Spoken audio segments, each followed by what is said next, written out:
అందులో భాగంగానే ఛత్తీస్గఢ్ ఒప్పందం. మన రాష్ట్రంలో విద్యుత్తు ఉత్పత్తి సరిపోవడం లేదు, అత్యవసరంగా మన అవసరాలు తీర్చాల్సిన అవసరం ఉన్నది.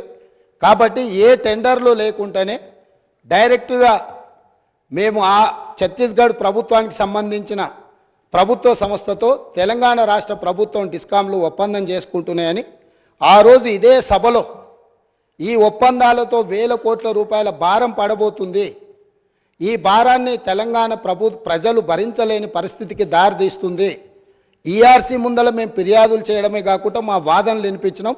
ఈ సభలో ఆనాటి ముఖ్యమంత్రి చంద్రశేఖరరావు గారికి మేము చెప్పే ప్రయత్నం చేస్తే మార్షల్స్ను పెట్టి మమ్మల్ని బయటికి గెంటేసి ఆ రోజు ఛత్తీస్గఢ్తోని తెలంగాణ రాష్ట్ర ప్రభుత్వం ఒప్పందం చేసుకుంది.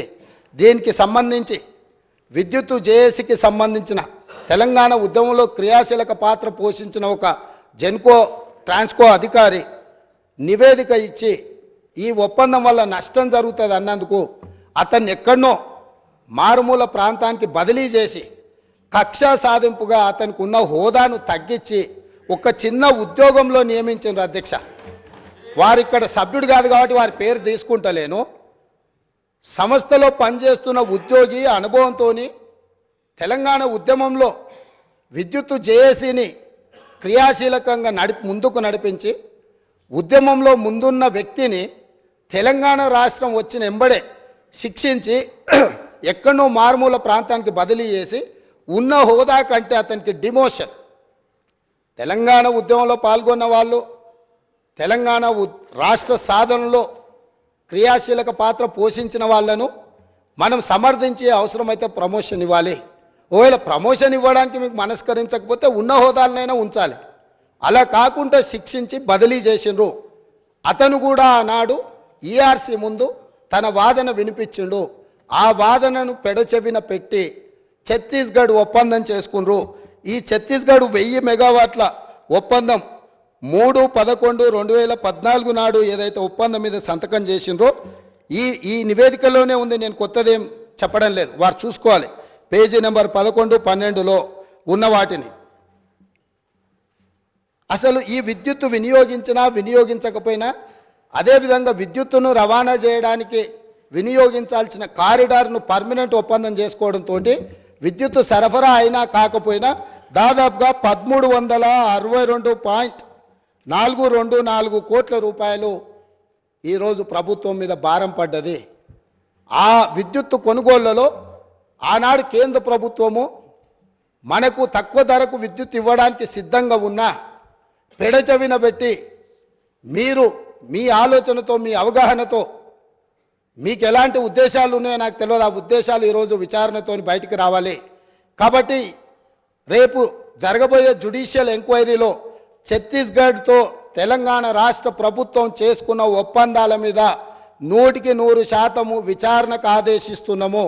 ఈ ఛత్తీస్గఢ్ 1000 మెగావాట్ల విద్యుత్తులో జరిగిన కుంభకోణము, నిర్లక్ష్యము, ఈరోజు ఛత్తీస్గఢ్లో ఏవైతే కేసులు నడుస్తున్నాయో ఈరోజు వాళ్ళు ఫిక్స్డ్ కాస్ట్ వేరియేషన్ కాస్ట్ని లెక్కలేసి వాళ్ళు ఏ అదనంగా అడుగుతున్నారో ఏ పరిస్థితులు ఉన్నాయో అక్కడ ఛత్తీస్గఢ్ ఈఆర్సీ ముందలో జరుగుతున్న కేసులు ఏమున్నాయో వీటన్నిటిని పూర్తి స్థాయిలో విచారణ చేయడం ద్వారా మొత్తం వాస్తవాలను బయటకు తీయాల్సిన అవసరం ఉంది.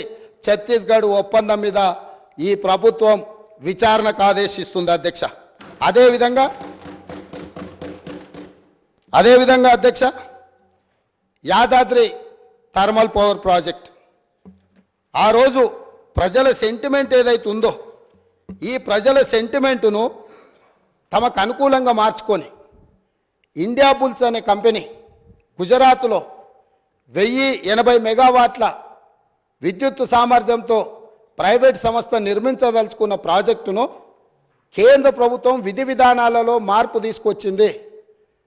పొల్యూషన్ ఎన్విరాన్మెంట్ను రక్షించడానికి 2011-12లోనే ప్రభుత్వం విధానాలు తీసుకొచ్చి సబ్ క్రిటికల్ అనే టెక్నాలజీతో నిర్మించిన ప్రాజెక్టులను అన్నింటిని కూడా మూసేసి సూపర్ క్రిటికల్ టెక్నాలజీకి మీరు మారండి, భవిష్యత్తులో నిర్మించబోయే ప్రాజెక్టులు ఏవైతే ఉన్నాయో ఆ ప్రాజెక్టులను కూడా సూపర్ క్రిటికల్ టెక్నాలజీతో నిర్మించమని చెప్పి విస్పష్టంగా కేంద్ర ప్రభుత్వం ఆనాడు ఆదేశాలు ఇచ్చింది రాష్ట్ర ప్రభుత్వాలకు, అదేవిధంగా ప్రైవేట్ కంపెనీలకు.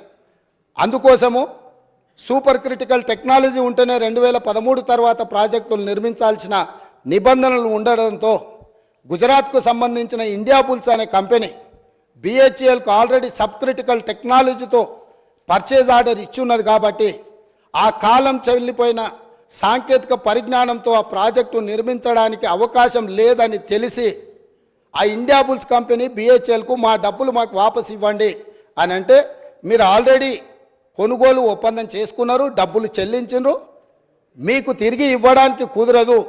ఎవడైనా తలమాసినోడు ఇది కొనుక్కునేటోడు దొరికితే వాడిని తీసుకొచ్చి మాకు అప్పచెప్పండి, ఆ తలమాసినోడి దగ్గర మేము డబ్బులు తీసుకొని మీ డబ్బులు వెనక్కిస్తామని వాళ్ళు అంటే, తెలంగాణ ప్రభుత్వం నేనున్నా వాళ్ళని వీళ్ళని ఎందుకు ఎత్తుకుంటారు అని చెప్పి వీళ్ళు పోయి ఒక ప్రైవేట్ కంపెనీ మునుగాల్చిన సబ్ క్రిటికల్ టెక్నాలజీతో నిర్మించాల్సిన పవర్ ప్రాజెక్టును కాలం చెల్లిపోయిన దాటి మాకు అత్యవసరం ఉంది, 2 సంవత్సరాలనే పూర్తి చేస్తామని ఇదే సభలో ఇక్కడి నుంచి ఆనాటి సభానాయకుడు సభ ముందల దబాయించి మేము చెప్పినాం ఆ రోజు. మీరు కావాలంటే పాత రికార్డులు తిరిగే చూడండి.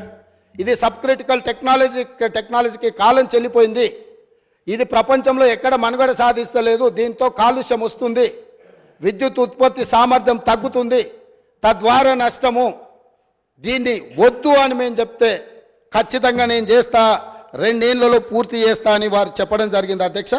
2 ఏళ్లలో పూర్తి చేయలే అధ్యక్ష భద్రాద్రి పవర్ ప్రాజెక్ట్. 7 ఏళ్ళు పట్టింది భద్రాద్రి కోసం. 7 ఏళ్ళ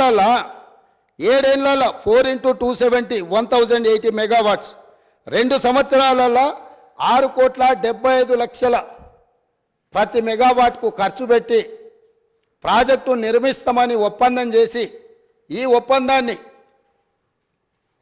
ఒప్పందాన్ని మొదట్లో తక్కువ చూపించి ఈ ప్రాజెక్టు నిర్మాణం, ప్రాజెక్టు వ్యయం 9,74,00,000 రూపాయలు పర్ మెగావాట్ అయింది అధ్యక్ష. ఇది పూర్తయ్యే వరకు 7 సంవత్సరాలు పట్టింది. అత్యవసరంగా మనకు అవసరాలు ఉన్నాయి, అనుమతులు తీసుకోవడానికి ఆలస్యం అవుతుంది, టెండర్లు పిలిస్తే కూడా ఆ ప్రాసెస్తోనే ఆ 2 నెలలు టెండర్లు పిలిచే కాలం కూడా వృధా అవుతుంది. 2 నెలలు కూడా నేను సమయాన్ని వృధా చేయదలుచుకోలే, ఎన్ని వేల కోట్లు ఖర్చు పెట్టైనా సరే నా రైతులకు విద్యుత్ ఇస్తా అని ప్రజల సెంటిమెంటును ప్రాతిపదిక చేసుకొని ఆనాటి ముఖ్యమంత్రి గారు 6,75,00,000 రూపాయలకే పర్ మెగావాట్ విద్యుత్తు సామర్థ్యంతో ఉత్పత్తి చేస్తామని చెప్పి భద్రాద్రి పవర్ ప్రాజెక్టును కొనుగోలు చేయడం జరిగింది. తద్వారా ఇండియా బుల్స్ కంపెనీకు మేలు జరిగింది, వాళ్ళ డబ్బులు వాళ్ళకు వచ్చినాయి. కానీ ఇది 7 సంవత్సరాలై 9.74 కోట్లతోనే ఈరోజు ప్రాజెక్టు పూర్తయింది. ఈరోజు ఇది ఉత్పత్తి కూడా సరైన విధంగా లేకపోవడం వల్ల సేమ్ టైం KTPS ఇదే ప్రభుత్వంలో ఉన్న 7వ దశ 48 నెలల్లో సూపర్ క్రిటికల్ టెక్నాలజీతో, అది సబ్ క్రిటికల్ టెక్నాలజీ, ఆ టెక్నాలజీ కాలం చెల్లిపోయింది. మామూలుగా కంప్యూటర్లు లేకపోతే పాతకాలం నోకియా ఫోన్లు కాలం చెల్లిపోయినాక మనం బయట పడేస్తాం, ఎందుకు ఉపయోగం లేదు అని, మన పాత బట్టలు పడేసినట్టు. అట్లాంటి పడేసిన వాటిని దాదాపుగా 10,000 కోట్లు పెట్టి నిర్మాణం చేసి తెలంగాణను నిండా ముంచిన్రు. అదే సమయంలో KTPS 7th ఫేజ్ 48 నెలలల్లా సూపర్ క్రిటికల్ టెక్నాలజీతోని 8.01 కోట్ల రూపాయల ఖర్చుతో పర్ మెగావాట్ విద్యుత్తును ఉత్పత్తి చేసింది అధ్యక్ష. అంటే ఏ రకంగా ఇందులో 1,000 కోట్ల రూపాయల దోపిడీ జరిగిందో భద్రాద్రి పవర్ ప్రాజెక్టును కూడా ఈరోజు జ్యుడిషియల్ ఎంక్వైరీలో 2వ అంశంగా చేరుస్తున్నాం అధ్యక్ష. ఇక 3వది Yadadri thermal power project. Same ఇదే వితండవాదం, ఆ రోజు కూడా చెప్పినాం. సేమ్ సమయంలో ఇతర రాష్ట్రాలు, జార్ఖండ్ లాంటి రాష్ట్రాలు ఇదే కెపాసిటీతో టెండర్లు పిలిస్తే ఇదే BHEL 18% లెస్ కోట్ చేసి అక్కడి టెండర్ తీసుకున్నది. సేమ్ టైం G2G అంటే గవర్నమెంట్ నుంచి గవర్నమెంట్ సంస్థకి ఇస్తున్నాం, అంచనాల రేట్లతో మేము ఇచ్చేస్తాం.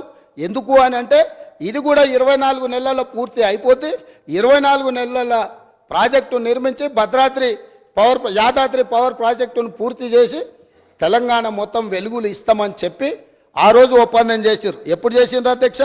1/6/2015 నాడు ఈ ప్రాజెక్టును ఒప్పందం చేసి ఆ రోజు వీళ్ళు చెప్పింది ఏంది అధ్యక్ష 25,099 కోట్ల రూపాయలు అంటే పర్ మెగావాట్ 6,27,00,000తోటి పర్ మెగావాట్ మేము ఈ ప్రాజెక్టును 24 నెలల్లో పూర్తి చేస్తామని వీళ్ళు చెప్పడం జరిగింది అధ్యక్ష యాదాద్రి పవర్ ప్రాజెక్ట్ ఈరోజు ఇంకా పూర్తి కాలే అధ్యక్ష పోనీ ఏమన్నా ఈ గనులు ఆ జిల్లా నుంచి వచ్చిన మంత్రి గారు పాపం మా మంత్రి వెంకటరెడ్డి గారి మీద ఓ అని దాడి చేస్తుడు ఆయన మొత్తం రైతుల జీవితాలలో మొత్తం వెలుగులు తీసుకొచ్చినాయి నీ సొంత జిల్లాలా నీ కూతోవేటు దూరంలో ఉన్న మొదలుపెట్టిన ప్రాజెక్టు 2015లో మొదలు పెడితే 2023 వచ్చింది 8 సంవత్సరాలు పూర్తిగా వస్తుంది ప్రాజెక్టు పూర్తి కాలే ఇప్పుడు కూడా 2024-25లో పూర్తి చెయ్యొచ్చు అని అంచనాలు వేస్తున్నారు దీనికి మీరు నల్గొండ జిల్లా ప్రజలకు క్షమాపణ చెప్పాల్సింది పోయి